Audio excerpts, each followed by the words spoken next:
హరి ఓం. సద్గురు మార్గంలో సచ్చిదానంద అంతర్యాత్ర ఓ సాధకురాల ఆత్మకథ.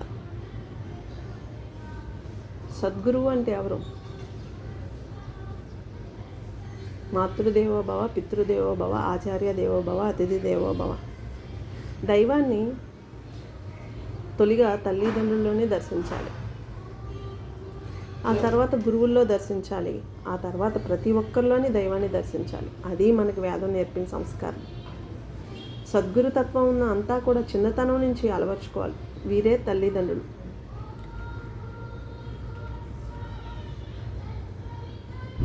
వీరు నన్ను తీర్చిదిద్దిన సంస్కారం అంతా కూడా వీరికన్నా కూడా చుట్టూ ఉన్న సమాజం వీరికి చేసిన సేవలకి నన్ను నేను మార్చుకున్నాను. నా తల్లి బీద బిక్కి అనే ఆలోచన ఉండేది కాదు. ఎవరు వచ్చినా సరే తను తినలేకపోయినా 10 మందికి వాచి వడ్డించేది. బంధువులైనా సరే, రోడ్డు మీద వెళ్ళే బిచ్చగాడైనా సరే. అందుకే నా తండ్రికి అంతటి పెద్ద విపత్తు జరిగి యాక్సిడెంట్ రూపంలో కాలు చెయ్యి తీసేసిన మాకు లేనితనంలోని చుట్టూ ఉన్నవారు ఆదరించారు, ప్రేమను పంచారు. వారికి ఉన్న దాంట్లో మాకు ఏ లోటు లేకుండా దాదాపు 365 రోజులు ఆ బేదతనమే మాకు కటికతనం. వచ్చే బంధువులు వస్తూ పోతూ ఉండేవారు, కానీ చుట్టూ ఉన్న సమాజం మమ్మల్ని కంటికి రెప్పలాగా కనిపెట్టుకుంది. వీరిద్దరూ అవడానికి భావమర్దల్లో. వీరు దైవాన్ని దుర్గమ్మ విజయవాడలో పుట్టి పెరిగినందువల్ల నేను దుర్గాదేవిని ఎక్కువ ఆరాధిస్తూ ఉంటారు. ఆ చిన్నతనంలో నా తండ్రి ప్రాణం నాకు కావాలి అని అడిగినందుకు వెనువెంటనే వేడి రూపంలో ఆ తల్లి అంటే మనం చేసిన ధార్మిక సేవ, ధర్మో రక్షిత ధర్మాన్ని వారు నా తల్లిగారు అత్తామామలను కానీ తల్లిదండ్రులను కానీ తోబుట్టువులు కానీ ఒక మాట వదిలేసిన ప్రేమతత్వంలో మటుకు అందరినీ సమభావంతో చూసేది. అదే సంస్కారం నాకు తెలియకుండా నా మనసులో బీజాల కింద నాటుకుపోయింది. అదే 16 ఏళ్ల ప్రాయంలో నాకు చదువు అవ్వలేదు. బయట ఆకర్షణ పెరుగుతుంది. ఈ వయసులో తల్లిదండ్రుల గౌరవాన్ని పోగొట్టకూడదు అని పెళ్లి చేసుకుంటావు, చదువుకుంటావు, నేను పెళ్ళే చేసుకుంటా, అత్తగారింటికి వెళ్ళిపోయి హాయిగా బండి మీద తిరగొచ్చు భర్తతో. దీని యొక్క మొట్టికాయలు ఉండవు. తల్లిదండ్రులు ఎప్పుడూ కూడా సంస్కారవంతంగా పెంచినప్పుడు మనం చేసిన తప్పులకి ఎట్లికైనా శిక్ష దెబ్బలో లేదా మొట్టికాయలో తొడపాసాలు. ఇవే బాబోయ్, ఇవన్నీ పడే కన్నా అత్తింట్లో ఆనందంగా ఆరోగ్యంగా ప్రశాంతంగా భర్త వెనకాల తిరగొచ్చు అనుకున్నాను. కానీ నేను చేసిన కర్మలు ఎక్కడికి పోతే పని వచ్చేది కాదు, పాటు వచ్చేది కాదు నాకు. నా తల్లి చిన్నతనం నుంచి అనారోగ్యము అందువల్ల మాకు సరైన ఆహారాన్ని పెడుతూ బలమైన ఆహారాన్ని వారు పల్లెటూరులో పెరిగిపోయినందువల్ల వారు కష్టపడినట్టు నేను ఈరోజు 199 మంది మేము కష్టపడ్డాం, నా బిడ్డలు కష్టపడకూడదు అనే పెంచుతున్నారు. కానీ శారీరక కష్టం, మానసిక కష్టం లేకపోతే జ్ఞానం అనేది కాదు కదా. గురువుల చుట్టూ తిరిగితే ఏదీ రాదు.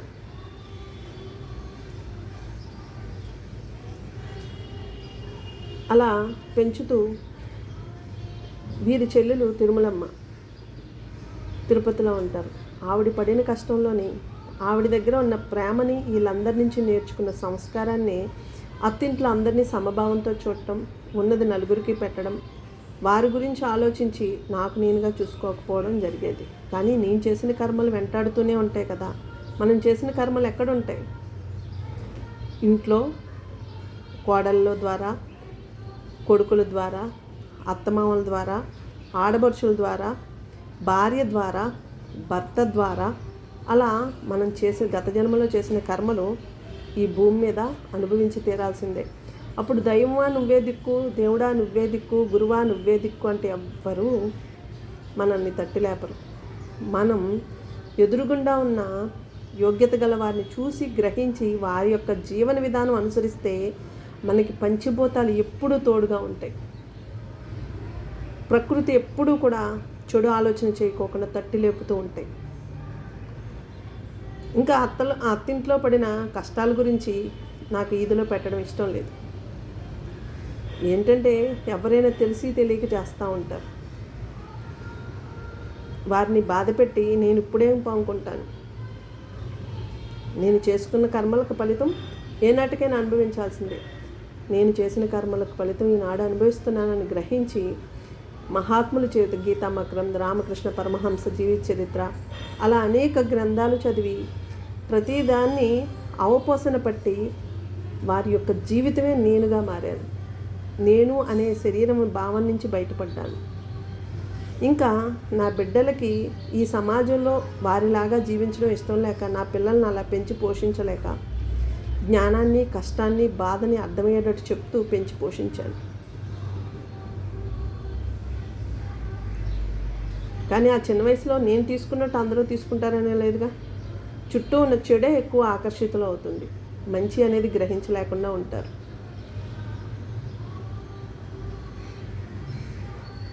ఉన్నది పట్టణంలో అయినా అందరి సంస్కారం చాలా గొప్పది. పెరిగింది పల్లెలో అయినా అది తప్పు, ఇది తప్పు, అది ఒప్పు, ఇది ఒప్పు అంటారే తప్ప వారు చేసేవన్నీ కూడా పక్కింట్లోకి తొంగి చూడటం, పక్కవారి గురించి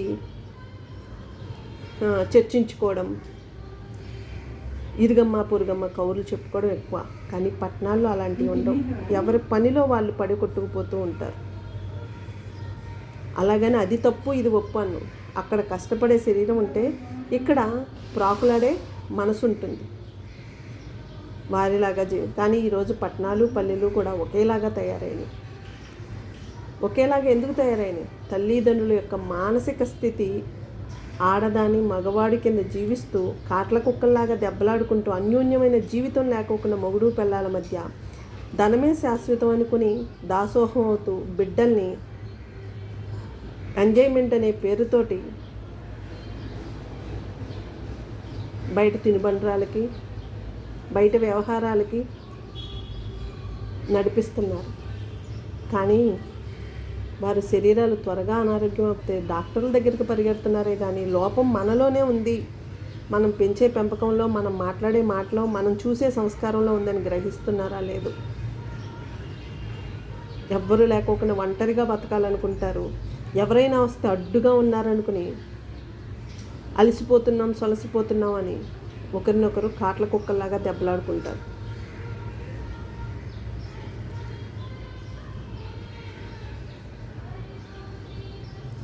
ఇంకా ఈ జీవితాల్లో ఆనందం ఎక్కడుంది? ప్రశాంతత ఎక్కడుంది? ఆరోగ్యం ఎక్కడుంటుంది? లోపం ఎక్కడుంది? మనలోనే ఉంది.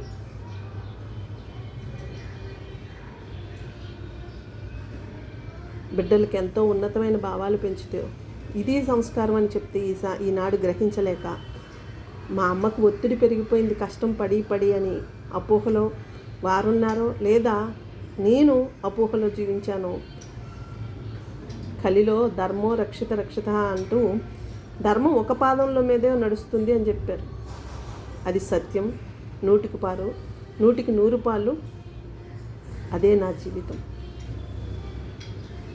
ఈరోజు తిండి దగ్గరికి వచ్చేసరికి జాగ్రత్తలు పడుతున్నారు, ఆర్గానిక్ ఫుడ్ అంటున్నారు, లేదా నవధాన్యాలు, ఏయో రకరకాల మిల్లెట్స్ ఇవి తింటున్నారు. ఆలోచన విధానం, పనితీరు, మాట తీరు గమనించుకుంటున్నారా? దాన ధర్మ సేవ ఫలితం ఆశించకుండా చేస్తున్నారా?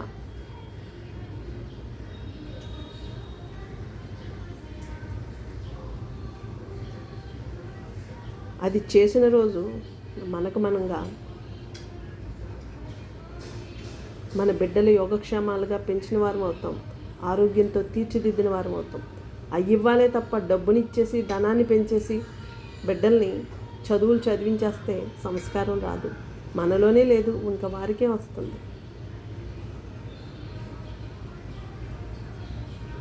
మనలో భక్తి పేరుతో కోరికలే తప్ప భర్తను సాధించినట్టు భగవంతుని సాధిస్తున్నామే తప్ప భగవంతుని భక్తితో ఆరాధించడం అంటే వారి యొక్క ధార్మిక సేవల్ని మనము చేయడం. అప్పుడే మనం ప్రశాంతంగా ఆనందంగా ఆరోగ్యంగా ఉండటమే కాకుండా మన పిల్లలు అభివృద్ధి పదం వైపు నడుస్తారు. దేని అభివృద్ధి వైపు? ప్రకృతి పంచభూతాల అభివృద్ధి వైపు. మునుముందు తరాల వారికి నాందిగా ఉంటారు.